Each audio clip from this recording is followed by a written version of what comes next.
All right, let's take a look at a couple of my favorite extensions. And I'm in the Firefox browser right now. So in order to take a look at the extensions on my computer that's on this version of Firefox, I can click on the hamburger menu and just go down over here to where it says extensions and themes. So on the left, there's a little menu. Themes will let you change the color, the look and the feel of your browser. Um, I don't know about some of you, but I tend to just leave it the way that it is. But then you can see all the additional features that I've installed into this version of Firefox. And I say this version of Firefox because you can have different profiles and different windows with different extensions installed, and you might have different web browsers with different extensions. So you can see right up at the top is Bitwarden, and all the way down here on the bottom is this one called Ublock Origin. So that's a very memory efficient blocker.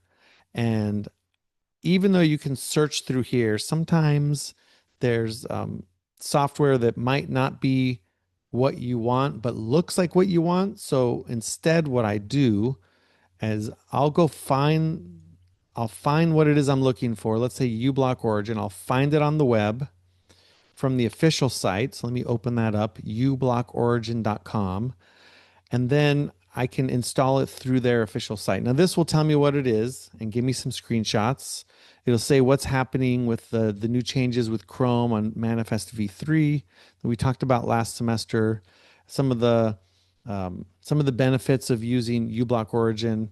I like uBlock Origin because it stops some of the bad software that might try to come along with the JavaScript that's running.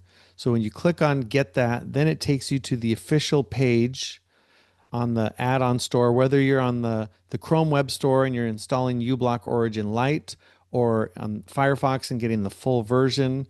There's another uBlock that's not uBlock Origin. It's called uBlock, and they're taking the same logo, and it's not the same.